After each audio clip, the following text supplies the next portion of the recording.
doing? Writing! I had so many ideas pouring out of my head that I just had to write them all down. I wrote long poems, short poems, called sonnets, 154 of them, and all kinds of plays. I was an actor as well as a playwright, and I had a pretty good idea of how to tell an exciting story on stage. Soon, I organised a bunch of actors to perform my plays. We got together, a group of us called the Chamberlain's Men, and the actors would learn the lines as fast as I could write them, and then we put the plays on the stage. Girls weren't allowed to be actors, so all the girl parts had to be played by boys. We performed most of our plays at a theatre we helped to build called the Globe in London. What was the Globe like? Well, for one thing, it was pretty big. Around 3,000 people could fit inside it, and it had an open roof, so when it rained, the standing people got wet. When a performance was on, there was a flag flying on the roof. A canopy hung over the stage to protect the actors from the rain, and the trapdoor in the floorboards was a brilliant way for actors to pop up unexpectedly and surprise the audience. Richer people could sit in comfy seats in the galleries and get a good view. The rest of the audience stood around the stage, pointing and shouting and laughing and chatting and eating and drinking. Hold on a minute! What's that bloke up to? He's a pickpocket and he's nicking that man's money! A few years after we built the Globe, disaster struck when a plague, which we called the Black Death, broke out in London and the theatre had to be closed.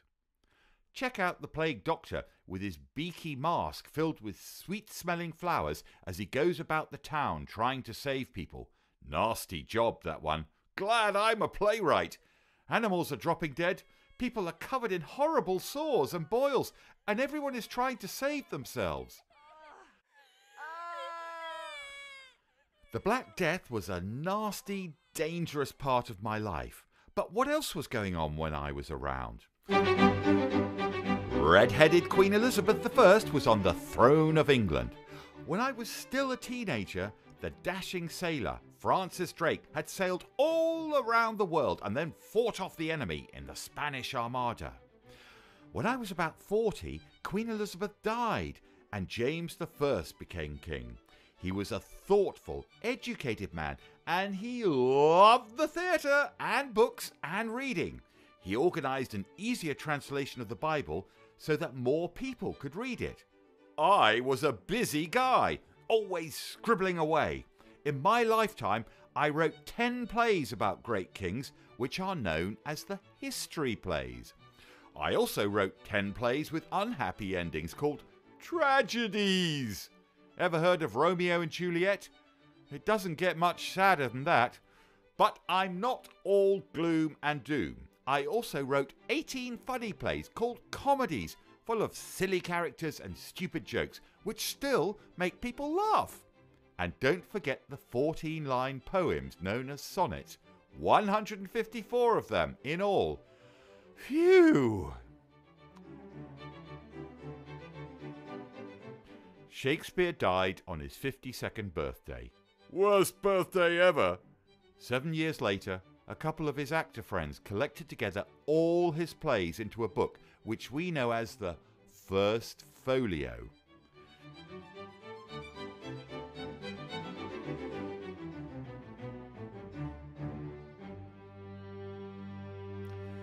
If you've ever said, "Good riddance," to someone, or listened to a ref talk about fair play, if you've heard about someone who's got a heart of gold, or used the expression, "Love is blind," well, you're quoting exactly what he wrote more than 400 years ago. Time hasn't changed the importance of Shakespeare's plays. Inside each one, you'll find people with feelings, fears, problems, and hopes that everyone can understand today. So let's hear it for William Shakespeare!